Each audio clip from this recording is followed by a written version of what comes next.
옆에 계신 분들과 같이 한번 인사하겠습니다. 모든 것이 하나님의 은혜입니다. 이렇게 한번 인사할까요? 네, 또 다시 한번 인사하겠습니다. 안녕하십니까? 잘 오셨습니다. 반갑습니다. 이렇게 인사하겠습니다. 네, 다들 지금 밖에 빗소리예요? 네, 은혜의 빗소리라고 생각하시고 동요하지 마시기 바랍니다. 네, 날씨가 참 변동인데 한국은 뭐 장마철이라고 비가 뭐 엄청 온다고 하는데 전 세계적으로 다 영향을 받는 것 같습니다. 오늘은 저희들이 새롭게 강해를 시작하게 되었습니다. 올해 초인 2월 초부터 7월 첫째 주인 지난주까지 한 5개월 정도 저희들이 욕망의 시대에 들리는 하나님 말씀이라는 타이틀로 사사기를 쭉 살펴보았던 것을 기억하실 것입니다. 하나님의 언약 백성임에도 불구하고 번영 그리고 안정, 이 security라는 눈에 보이는 것에 이끌려서 가나안이라는 새로운 땅의 문화에 동화된 이스라엘의 모습은 결코 현대를 살아가는 우리들의 모습과 우리 그리스도인들의 모습과 그렇게 다르지 않다는 것을 사사기를 통해서 보았었습니다. 자기의 욕심 그리고 욕망을 있는 그대로 분출시키라고 부추기는 이 세상의 모습은 사사 시대를 살아갔던 이스라엘에게나 또는 오늘을 살아가는 우리들에게나 그리스도 중심으로 살기를 원하는 신자들에게는 엄청나게 큰 도전과 동시에 위기가 아닐 수 없었습니다. 이스라엘의 타락은 사실 너무나 광범위하고 전반적이어서 이스라엘의 개인뿐만 아니라 가정, 지파 그리고 온 공동체를 파괴시켜서 하나님으로부터 떠나도록 했다고 배웠습니다. 심지어 한 형제였던 지파인 베냐민을 싸그리 도륙하는 모습을 보면서 이 세상에 동화된 교회의 모습이 얼마나 타락할 수 있는지도 살펴보았습니다. 더 나아가서 심각했던 것은 이스라엘을 구원하라고 부름받은 사사들마저도 죄악의 모습과 우상 숭배 그리고 자기를 높이는 일과 다른 종교에 깊이 함몰된 모습을 보이는 것이었죠. 이런 혼란과 배도를 통해서 자기의 욕망을 따라서 자기 눈에 보이는 좋은 것에 따라서 행하는 것의 이유를 사사기 저자는 왕이 없었기 때문이었다라고 이야기했었습니다. 그리고 우리가 배웠던 것처럼 깊이 깨달은 것처럼 결코 이 세상의 왕들은 이런 신앙의 위기나 죄악을 해결하지 못하고 오직 주님이신 예수님만이 왕이신 그리스도만이 그렇게 하실 수 있다라고 가리키고 있는 것을 사사기의 메시지다라고 저희들이 말씀드렸습니다. 우리들의 유일한 소망은 우리가 아까 95장 찬양에서 했던 것처럼 유일한 소망은 예수 그리스도입니다. 바라기는 이 사사기 말씀을 제가 전했는데 우리 성령께서 우리들의 마음 깊은 곳에 심겨준 이 말씀이 삶의 여정에서 우리가 만나는 위기나 회개 때마다 우리를 자극하는 그런 도구가 되었으면 좋겠습니다. 이제 오늘부터 저희들이 한 8주 정도 8월 말까지 제가 계획을 그렇게 짰습니다. 이런 교회 되게 하소서라는 타이틀로 요한계시록 2장 3장에 걸쳐서 나오는 7교회를 살펴보면서 주님께서 주시는 은혜를 누리려고 합니다. 저희들이 또 마침 본당에 입당했고 그 다음에 또 새로운 마음으로 교회를 출발하게 되었는데 어떤 교회가 되어야 될까 좀 깊이 생각하면서 기도하고 함께 또 해답들을 찾아 나가는 시간이 되었으면 좋겠습니다. 이전에 제가 한번 뭐 설문조사까지는 아니지만 여러분들께 어떤 책을 강의했으면 좋겠느냐라고 여쭤봤을 때 뭐 다양하게 나왔어요. 뭐 이사야서도 나오고 또 황 집사님께서는 요한계시록을 한번 하셨으면 좋겠다 했는데 어떻게 하다 보니 이제 요한계시록으로 오게 되었습니다. 여러분 요한계시록을 통독하시거나 또 공부하시다 보면 가장 먼저 어떤 생각이 드시나요? 많은 신자들이 요한계시록을 참 어렵다고 느낍니다. 그죠? 요한계시록은 굉장히 어려운 책이다. 미국 애들도 똑같아요. 신학교에서도 Book of Revelation 하면은 뭔가 굉장히 난해하고 어려운 것 같은 그런 느낌을 받게 되죠. 그래서 이전이든지 지금이든지 여러분이 이전에는 한국에서 신문, 그냥 일반 신문에도 막 부흥성회 같은 거 났던 적이 되게 많았던 것 같아요. 전봇대 포스터뿐만 아니라 신문에도 무슨 목사님 모시고 부흥회 한다 막 이런 게 막 나 있었었는데, 저 어렸을 때 보면, 그런데 보면 주요한 타이틀 중에 하나가 요한계시록 영해, 이런 거 들어보셨을 것입니다. 영적으로 풀어야 된다는 거죠. 요한계시록의 신비를 풀다, 마침내 드러난 계시록의 뜻, 뭐 이런 거, 무슨 마술 같죠?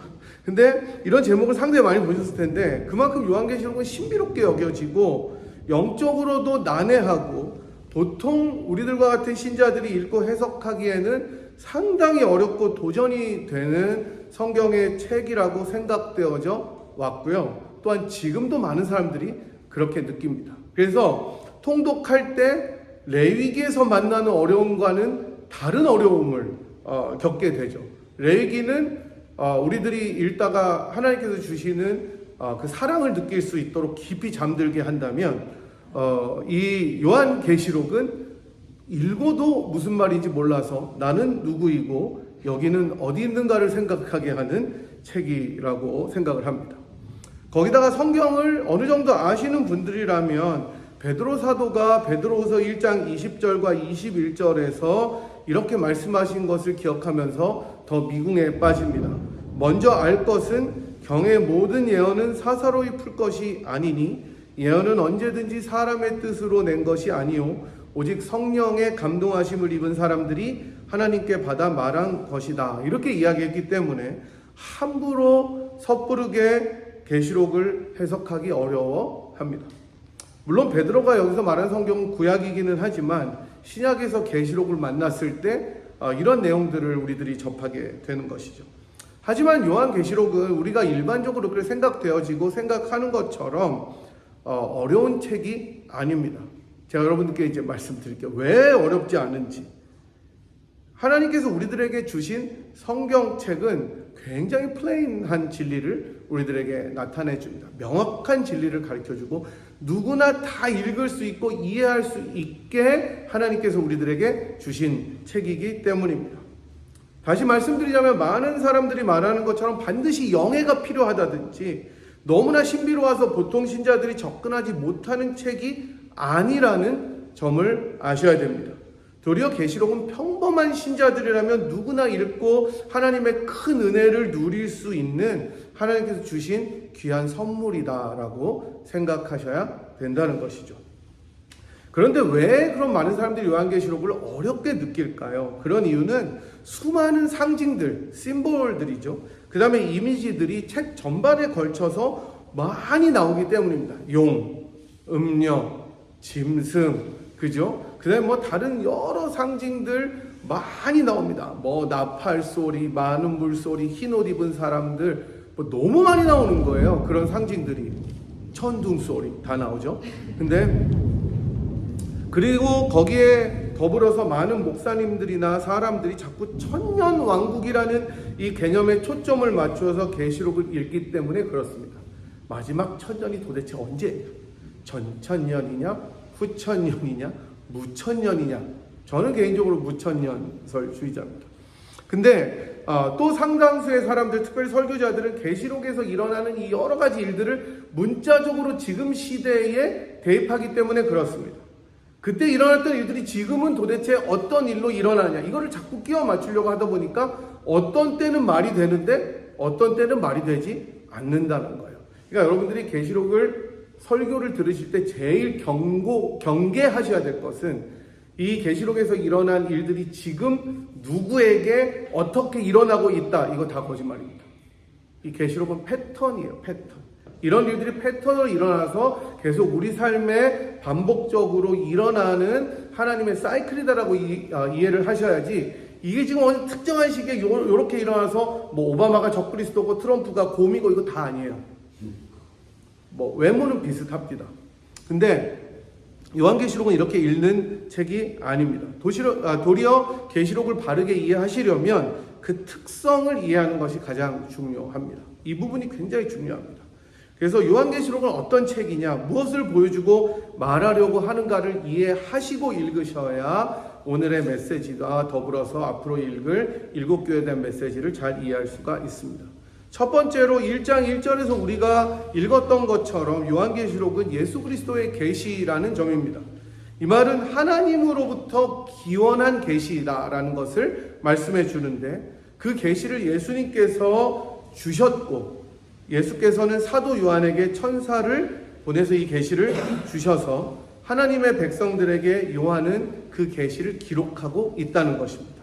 즉 계시록은 예수님의 계시로 우리에게 전달된 책이다라는 것을 기억하셔야 됩니다. 즉 예수님이 우리들에게 말씀하시고자 하는 바를 기록한 책이다. 즉 예수님이 우리들에게 무엇을 말씀하고 계시는지를 들으려는 마음으로 계시록을 읽어야 된다는 것입니다. 두 번째로 요한계시록은 하나님의 백성들의 유익을 위해서 쓰여진 책입니다. 이것은 우리들을 경고하고 막 위협해서 겁을 먹게 하려는 책이 아니라 우리들의 유익을 위해서 더 큰 위로와 평안과 축복을 전하기 위해서 쓰여진 책이라는 것입니다. 그것을 위해서 참되신 하나님께서 예언의 형식을 빌어서 우리들에게 전달해 주셨습니다. 그리고 세 번째로 이 책은 앞으로 그러나 곧 일어나게 될 일을 보여주는 책입니다. 이거를 신학적인 말로 하면 종말론적 현실을 알려주는 책입니다. 예수님께서 이런 일이 있거든 끝이 가까운 줄 알라 그랬지 끝은 아니니라 그랬으니까 오늘 안 오십니다. 예수님 전도소리. 자, 어쨌든 곧 일어나게 될 일입니다. 특별히 다니엘 2장 28절에 나오는 그 느부갓네살 왕에게 보여주신 마지막 날들에 일어날 신비한 일들을 암시하고 있는 것입니다.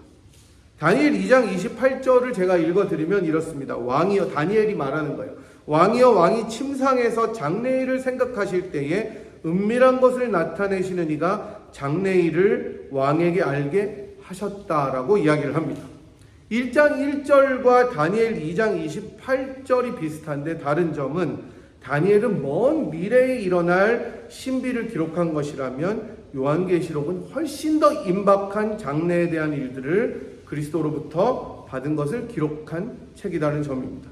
계시록의 시간은 그렇기 때문에 1장 1절과 3절에 나오는 것처럼 속히 그리고 가까이 있는 것입니다. 그러니까 이것은 곧 일어날 일이라는 것입니다. 이런 점들을 우리들이 놓치지 않고 읽는다면 계시록을 잘 읽을 수가 있는 것입니다.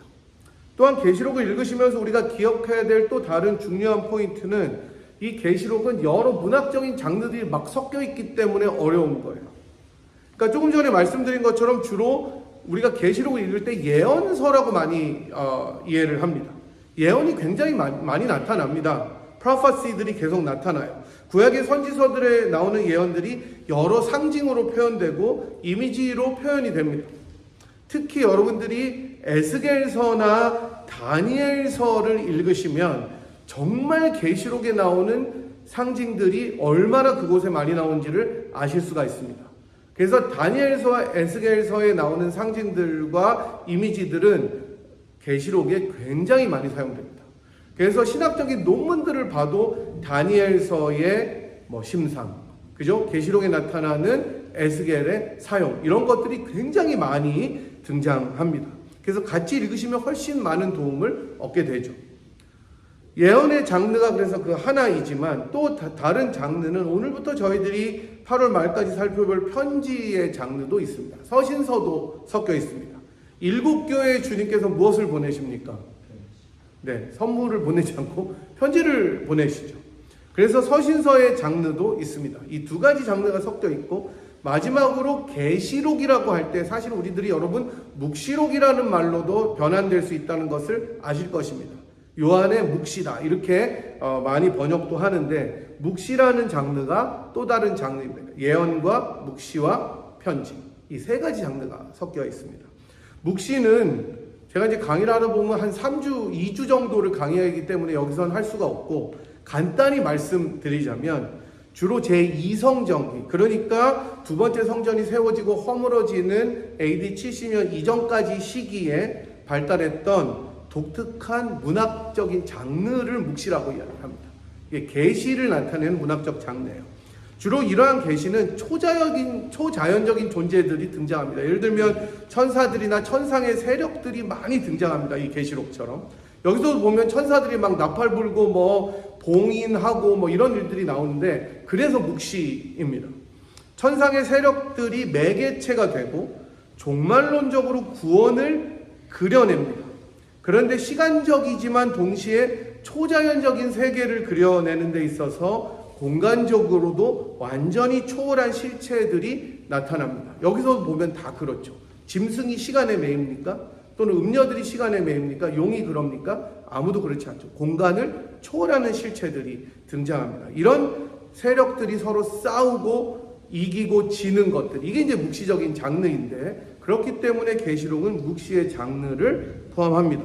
제가 뭐 나중에 이제 시간 내어서 성경 공부를 하면 훨씬 더 재미있고 자세하게 설명을 드리겠지만, 오늘은 충분하게 이 정도면 될 것 같습니다. 그렇게 세 가지 장르, 예언과 편지와 묵시가 섞여 있기 때문에 이것들을 혼돈하고 막 읽다 보면 난관에 봉착하게 되는 것이죠.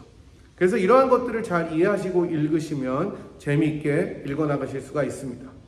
그래서 브라이언 탭이라는 계시록의 학자는 요한계시록을 설명하면서 다음과 같이 인용하는데 굉장히 적절합니다. 요한계시록은 특정한 전문가들에 의하여 풀어져야 하는 수수께끼가 아니라 우리의 현실을 풀게 하는, 그리고 우리의 상상력을 잡아내어 하나님의 말씀과 예수님의 증거를 가지고 우리의 삶을 다스리도록 하는 기독교 성경의 최종적인 책이다, 이렇게 이야기를 합니다. 그렇다면 우리가 계시록을 읽으면서 마음속에 담아둬야 될 가장 큰 주제는 무엇이겠습니까? 그것은 바로 하나님께서 모든 역사를 다스리는 주관자이시고 그 승리의 중심에는 어린 양이신 예수 그리스도가 계시다는 사실입니다. 어떤 난관이나 고난이나 어려움이 닥쳐옴에도 불구하고 마지막 승리를 주시는 분은 누구라는 거예요? 그게 바로 하나님이시라는 겁니다. 그래서 계시록을 끝까지 읽다 보시면 도중에 엄청난 플롯의 발전들이 있습니다. 때로는 백성들이 고난을 당하고 백성들이 죽음에 이르는 어려움을 겪기도 하고, 순교자들이 엄청난 피를 흘려서 환난과 핍박을 받지만 계시록의 마지막에 가면 그 최종 승리를 누가 가져가게 됩니까? 하나님의 백성들이 가져가게 됩니다. 무엇으로 그렇게 됩니까? 어린 양의 피로써 그렇게 된다는 것이죠. 이 마지막 승리를 주시는 하나님, 그리고 그 승리의 중심에 계신 예수 그리스도가 있기 때문에 계시록은 그리스도 중심적인 책입니다. 하나님 중심적인 책이고 성령의 사역을 역동적으로 드러내는 삼위일체의 책이 요한계시록이 되겠습니다. 이런 사실들을 기억하시면서 오늘 저희들의 본문을 보도록 하겠습니다. 1장에서 사도 요한은 자신이 보았던 것, 즉 예수 그리스도의 계시를 말하고 있습니다. 그리고 그것을 다 증언하였다고 2절에서 말하고, 9절에서 자기가 반모섬에 있을 때 본 환상에 대해서 이야기하는 것이 1장의 내용입니다. 근데 1절과 2절에서 다 자기가 증언했다고 이야기한 다음에 예수님이 어떤 분인지를 자세하게 소개하고 있습니다. 우리가 읽었지만 다시 한번 읽어보도록 하겠습니다. 1장 5절부터 7절까지의 말씀을 다시 한번 생각하시면서 잘 읽어보도록 하겠습니다. 1장 5절에서 7절 같이 한번 다시 읽어보겠습니다. 시작. 또 충성된 증인으로 죽은 자들 가운데서 먼저 나시고 땅의 임금들의 머리가 되신 예수 그리스도로 말미암아 은혜와 평강이 너희에게 있기를 원하노라. 우리를 사랑하사 그의 피로 우리 죄에서 우리를 해방하시고 그의 아버지 하나님을 위하여 우리를 나라와 제사장으로 삼으신 그에게 영광과 능력이 세세토록 있기를 원하노라. 아멘. 볼지어다 그가 구름을 타고 오시리라. 각 사람의 눈이 그를 보겠고 그를 찌른 자들도 볼 것이요 땅에 있는 모든 족속이 그로 말미암아 애곡하리니 그러하리라. 아멘. 요한은 자기가 보았던 계시의 내용들을 말하기에 앞서서 예수님이 누군지를 먼저 이야기를 해줍니다. 이게 가장 중요한 포인트입니다.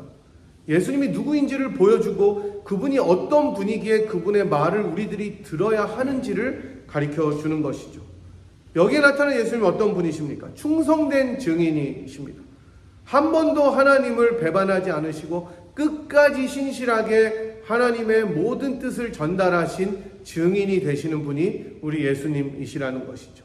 그래서 1세기를 살아갔을 때 엄청난 박해를 경험하던 이 사람들에게 예수님이 충성된 증인이 된다는 의미는 무엇이었을까요? 우리도 역시 하나님을 신실하게 증거하는, 어떠한 일이 있더라도, 죽음이 눈앞에 닥치더라도 하나님을 신실하게 증언하는 그런 증인으로 살아가자는 것을 의미하는 것입니다. 이 주님께서는 죽은 자들 가운데 먼저 나셔서 모든 왕들의 머리가 되시는 분이라고 이야기하고, 이러한 예수님의 모습을 요한계시록은 계속해서 보여주게 됩니다. 또한 그는 자신의 피로 우리들을 해방하셔서 우리를 하나님 나라의 제사장으로 삼으신 분이라고 이야기합니다. 그리고 그는 마지막 날에 구름을 타고 오셔서 세상을 심판하실 텐데 예수님을 조롱하고 찌른 자들마저도 그를 보게 될 것이라고 이야기합니다. 여러분께서 이 말씀을 기억하신다면 계시록에서 어떻게 예수님의 이런 모습들이 그려지는지도 알게 될 것입니다. 이 이런 예수님께서 전해주시는 말씀을 요한은 당시의 소아시아, 지금의 터키 지역에 있었던 7교회에 전달하고 있습니다.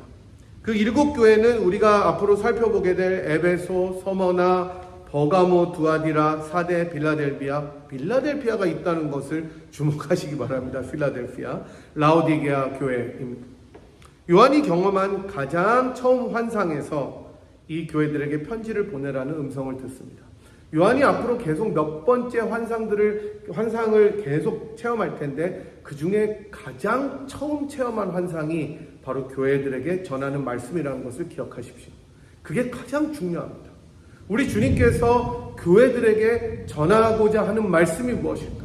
왜 그것을 가장 처음 요한에게 보여주셨을까? 그만큼 중요하기 때문입니다. 이 교회들에게 편지를 보내라는 음성을 듣고 9절과 10절의 그 내용을 요한이 들은 다음에 이 음성을 듣고 이 음성이 어디서부터 왔을까 하고 몸을 돌이켜서 음성이 어디로부터 왔는지를 알아보려고 할 때에 그 음성의 출처를 알게 되는 대신에 7 금초대를 보게 됩니다. 음성의 출처 대신 7 금초대를 본 거예요. 금초대는 아마 여러분들이 유대인들의 회당에서 많이 보셨을 것입니다. 그죠? 이렇게 돼가지고 금초대 딱 놓여있는 걸 다 보셨을 것입니다. 이 7 금초대는 우리가 20절 마지막에 나오듯이 하나님의 빛을 비추는 교회를 상징합니다. 따라서 교회는 하나님을 대적하고 신자들을 적대시하는 이 세상에서 하나님의 영광과 빛을 드러내야 하는 역할을 감당해야 하는 것입니다. 그게 교회입니다. 여러분, 교회의 사명은 우리끼리 잘 사는 것이 아닙니다. 우리끼리 행복한 게 아니에요. 물론 우리끼리 행복해야 밖에서 보면 부러워하겠지만 교회의 1차적인 사명은 무엇입니까? 하나님의 빛을 열방 가운데 드러내는 것입니다. 이스라엘의 사명은 무엇이었습니까? 이스라엘을 하나님이 선택하신 목적은 하나님의 빛을 열방 가운데 비치게 해서 많은 백성들이 하나님의 빛 앞으로 돌아오게 하는 거였습니다. 그러나 이스라엘은 그 사명에 실패해서 하나님께서 교회를 이스라엘 대신 새로운 기구로 부르신 것입니다. 너무나 중요합니다. 여러분, 요즘 세상에서 교회가 얼마나 욕을 먹습니까? 안 그런 교회들이 훨씬 더 많다고 저는 확신합니다만은 누가 임명해 주지 않았는데도 스스로 자기들이 대표적인 교회라고 자신들을 부르는 교회들이 너무 많아요. 아무도 임명해 주지 않았어요. 당신이 우리 목사들의 대표라고 얘기해 주지 않았는데 자신들이 대표인 것처럼 막 남들을 까는데 그 사람들을 후벼보면 더 많은 악함과 죄악들이 나오는 것이 신문에 실립니다. 하나님의 빛을 드러내는 것이 아니라 하나님의 영광을 가리는 일들이 교회를 통해서 너무나 많이 드러나서 정말 한국에서는 교회 다닌다고 말하면 그렇게 적대적일 수가 없다고 이야기합니다. 예수님께서 제자들에게 너희들은 세상의 빛이다라고 말씀하시면서 당신들의 존재가 세상의 악과 어둠을 드러내야 되고 도리어 환하게 하나님의 영광을 비추어야 되는 것이라고 말씀하셨습니다. 그리스도인들의 존재, 여러분들이 존재하는 것만으로도, 또 이 교회가 존재하는 것만으로도 그러해야 된다는 말이에요. 교회가 존재하고 서 있는 것만으로도 이 세상은, 그리고 이 세상의 사람들은 자기들과 다른 삶을 살고 있는 사람들이 어딘가에 있고 거룩함이 무엇인지를 깨닫게 되어야 된다고 하나님께서는 말씀하시는 것입니다. 그게 교회입니다. 그래서 교회가 있어야 사람들이 두려워하는 거예요.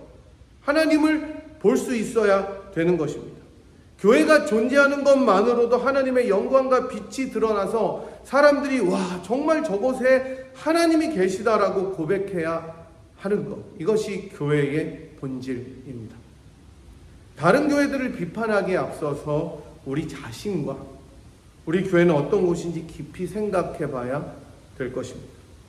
특히 분이엘 교회가 이제 처음으로 본당 건물로 들어와서 새로운 마음으로 새롭게 시작하는 지금, 교회인 우리 자신이, 그리고 공동체인 우리 교회가 어떤 교회로 하나님의 빛을 드러내야 할지를 함께 고민해야 하는 것이죠.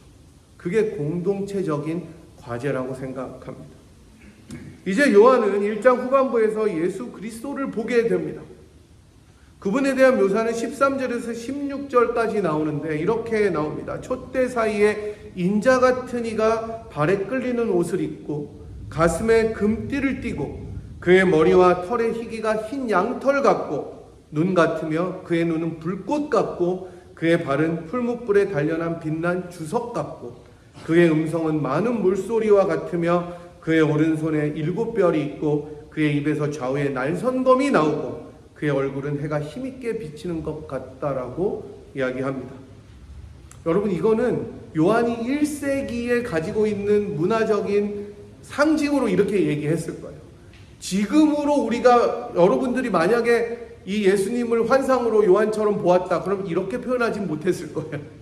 지금 21세기 언어로 표현했겠죠. 그죠? 뭐 밍크를 입진 않았겠지만 가장 좋은 옷을 입고 이렇게 쭉 표현했을 것입니다. 얼마나 영광스러운 모습입니까? 얼마나 권위있고 능력이 충만한 분이십니까? 이분을 뵙자마자 요한은 그의 발 앞에 엎드려져서 죽은 자 같이 되어버렸습니다. 이분이 바로 예수 그리스도입니다. 누구나 그 예수님을 경험한 자들은 그의 영광과 능력과 존귀하심 앞에 꿇어 엎드릴 수밖에 없습니다. 너무나 정결하시고 너무나 능력이 많으시기 때문에 그분을 본 사람은 그 누구라도 그 앞에 엎드러질 수밖에 없었습니다. 그런데 그 예수님이 여러분과 저의 주가 되십니다. 이분을 뵙자마자 요한은 엎드렸는데, 이분은 처음이고 마지막인 그 분이신데, 자기를 소개할 때 내가 죽었으나 이제는 영원히 살아서 사망과 음부의 열쇠, 심판의 권세를 가진 분이라고 자기를 소개하는데, 이 분이 누굽니까? 이분이 바로 여러분과 저의 주님이십니다. 그리고 이 주님께서 우리들의 인생에 함께 하시고, 우리들의 환난에 함께 하시고, 우리들의 고난에 함께 하셔서 우리들을 끝까지 자기처럼 신실한 증인으로 만들어 주실 영원한 왕이십니다. 자기의 피로 자기의 백성들을 사셨고, 이제는 영원히 사셔서 교회들로 하여금 하나님의 빛을 비추도록 인도하시는 분이 예수님이십니다. 그래서 7교회의 문제점들을 하나하나 말씀하시고 폭로하시는 것이 결코 그 교회들을 죽이려는 것이 아니라 교회들이 다시금 새롭게 되어서 원래 역할을 다할 수 있도록 인도하시려는 목적인 것입니다. 그분이 바로 우리 예수님이십니다. 교회의 문제들은 앞으로 우리들이 계속 살펴보겠지만 사사기에서 보았던 것처럼 대부분 누가 그의 삶의 인생의 주인인지를 인식하는 데서 비롯됩니다. 만약에 목사인 내가 주체이고 이 교회의 주인이라고 생각하면 그 교회는 반드시 망합니다. 지금 그래서 다 날아가는 거예요. 마찬가지로 성도들 중에서도, 리더들 중에서도 그런 사람들이 있다면 교회는 망하는 길로 접어들게 되는 것입니다. 심지어 비전 자체가 우상이 되는 경우도 있습니다. 목표와 비전이 그리스도보다 높아지면 그것 역시 잘못 가는 것이기 때문입니다. 교회 목표가 있어야 돼요. 비전이 있어야 돼요. 하지만 그 비전이 하나님보다 예수님보다 높아지면 교회는 잘못 가는 거예요. 그러니까 여러분, 사람을 의지하면 안 됩니다. 비전을 의지하면 안 됩니다. 그리스도를 의지해야 되는 것입니다. 오늘 본문에 나오는 것처럼 모든 권세와 모든 영광과 모든 능력과 모든 찬송이 어디로 향해야 합니까? 바로 예수께로 돌아가야 하는 것입니다. 그분이 바로 교회의 중심이시고 주인이시기 때문에 그렇습니다. 사랑하는 여러분, 우리 다시 한번 우리들의 마음을 예수 그리스도께 모았으면 좋겠습니다. 내 삶을, 그리고 이 교회의 주인이 되신다는 것을 고백해야 하는 것입니다. 7 교회들이 다 주님이 주님이라고 고백은 했지만 그 삶이 담보가 되지 않았기 때문에 주님께 책망을 받는 것입니다.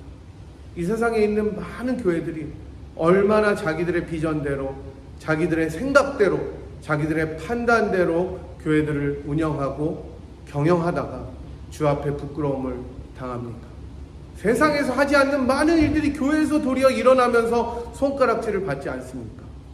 여러분, 우리들은 어떤 교회가 되어야 하겠습니까?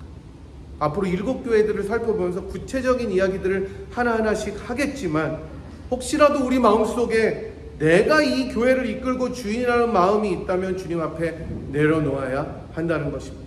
물론 이 말이 우리가 주인의식을 다 버리고 방관하라는 말은 아니라는 것임을 잘 아실 것입니다. 하지만 헌신의 이유와 봉사의 이유와 또 섬김의 이유가 바로 그리스도 때문임을 기억하셔야 한다는 것이죠. 바로 그럴 때 교회는 바로 서게 되는 것입니다. 그래서 우리들의 기도는 주님, 이런 교회가 되게 하여 주시옵소서. 주님이 주인 되는 교회, 그리스도가 중심이 되는 교회, 주님만이 영광을 받으시고 능력을 받으시는 교회, 그게 바로 우리 교회가 되게 하소서라는 고백이 우리들의 마음속에 있어야 하는 것입니다. 바로 그럴 때 우리들의 관계도 더 화목하게 될 줄 믿습니다. 왜냐하면 그리스도를 중심으로 서로 연락하기 때문입니다. 그리스도를 중심으로 하나가 되기 때문입니다. 여러분, 우리들은 어쩌면 사실은 무거운 마음으로 엄중한 도전 앞에 서는 것이나 다름없습니다. 이 교회를 우리들 아까 기도했던 것처럼 어떤 교회로 가꾸어야 하겠습니까? 여러분의 지혜가 필요하죠. 여러분의 섬김이 필요합니다. 여러분의 헌신이 필요해요. 우리 교회 성도가 2,000명, 3,000명 아니고 적기 때문에 여러분 한 명이 일당 100을 하셔도 모자랄 수도 있지만 그 섬김의 이유가 그리스도라면 훨씬 더 기쁨으로 감사하게 나아갈 줄 믿습니다. 이런 교회가 되었으면 좋겠고, 그런 여러분과 제가 되었으면 좋겠습니다.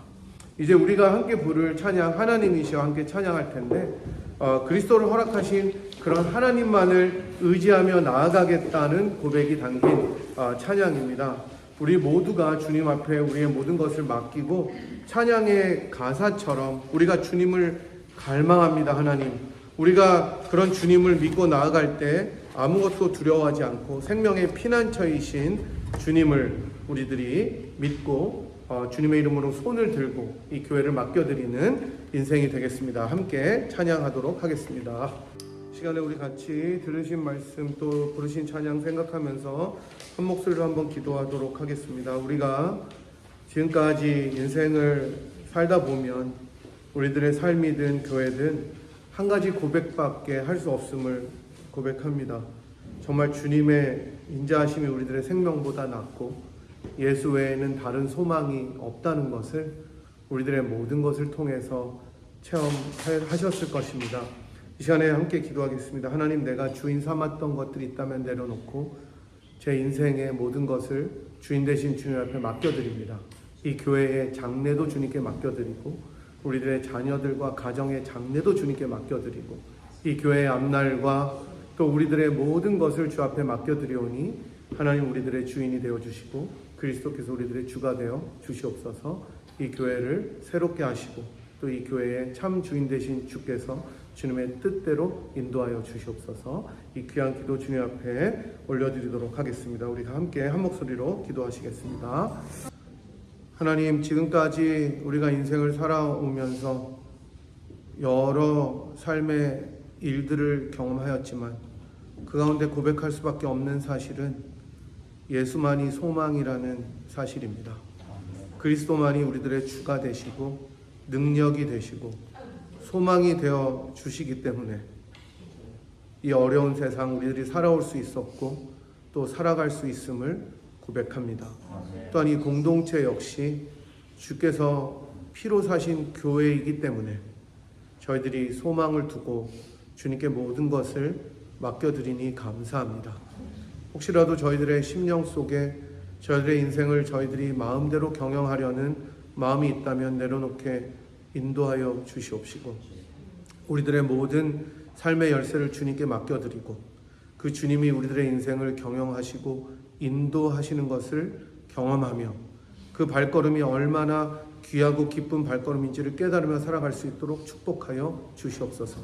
그래서 우리들의 헌신의 이유와 섬김의 이유와 봉사의 이유가 오직 그리스도 안에 있음을 발견하고 그 안에서 즐거움을 찾는 인생이 되게 도와주시옵시고 사랑하는 분이엘 재단에 주께서 역사하여 주시어서 정말 7교회에 전하는 이 말씀들을 우리가 우리의 말씀으로 듣고 고칠 것을 고치고 또한 잘하는 것들을 발전시킬 수 있는 아름다운 공동체로 서나갈 수 있도록 은혜 내려 주시옵소서.